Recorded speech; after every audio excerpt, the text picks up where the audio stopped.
So part 2 on how I am the creator of Sliding DMs, because that's how I met my husband 16 years ago. I slid in his DM. If you have not watched part 2, definitely go and watch it. I mean, part 1, my bad. If you haven't watched part 1, go and watch it, because this is part 2. So he messaged me back when I sent the message again. This was wee hours in the morning because I was in school for fashion design. And I was excited. And at that time, I had a cell phone, and it was at the beginning of like the smartphone era. I mean, like very, very beginning. Like we was just getting used to tapping on the screen we was so amused by that part. So what I did do was I only talked to him when I was at school. So for like the first week or so, I talked to him at school, only when I was at school. And so by the second week, I was like, listen, here's my number, just text me. So boom, my thought is I could just not answer the phone. Like, he don't even live here if he try to call, if this don't work out. So then we started to text.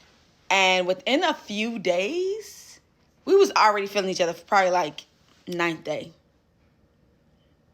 or 10th day. And I'm walking around cheesing all the things, and I'm getting the good morning, beautiful text. Y'all know them texts. And so I'm all excited, okay? Because, okay, period.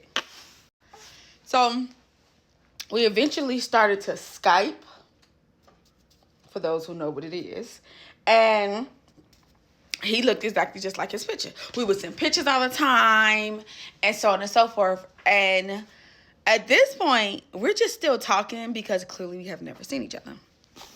So the last week in February, I was like, because remember, this is only like 2 weeks from Valentine's Day, all right?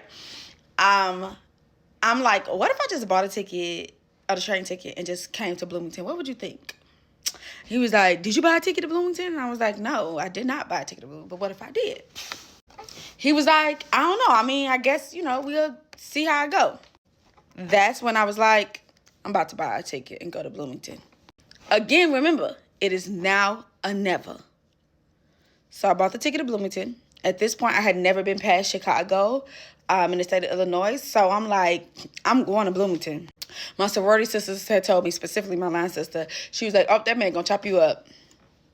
Baby, you are stew. Stay tuned for part 3.